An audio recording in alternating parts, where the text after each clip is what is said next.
Danya dijerat dengan pasal pembunuhan dan penghalangan penyidikan. Kejaksaan Agung kini memastikan Verdi Sambo dijerat dengan pelanggaran yang diatur dalam Undang-Undang Informasi dan Transaksi Elektronik atau ITE. Surat penetapan tersangka kasus perintangan penyidikan dengan tersangka Verdi Sambo dan 6 anak buahnya sudah diterima Kejaksaan Agung.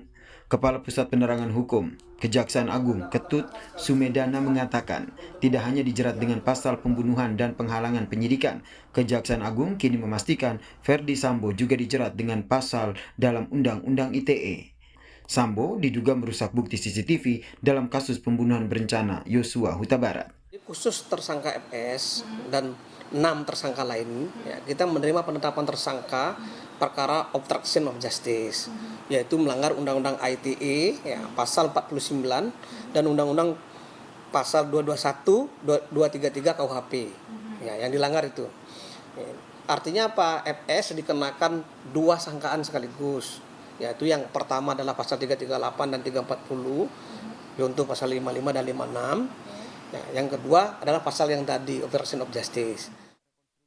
Pengamat hukum pidana Heri Firmansyah menyebut jeratan Undang-Undang ITE kepada tersangka Verdi Sambo sudah tepat dan salah satu langkah maju.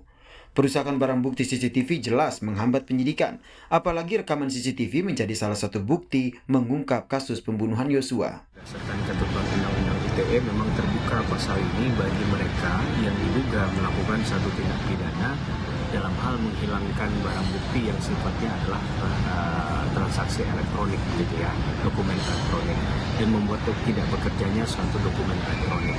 Maka CCTV yang dalam proses tersangka FS memang menjadi satu pintu masuk awal dan membuat perkara ini bisa menjadi terang benderang.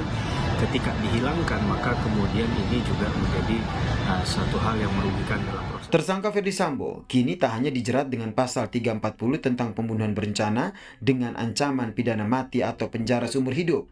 Sambo juga dijerat dengan Undang-Undang ITE pasal 32 dan pasal 33. Akankah pasal berlapis ini membuat Sambo dijatuhi hukuman maksimal? Tim Liputan, Kompas TV.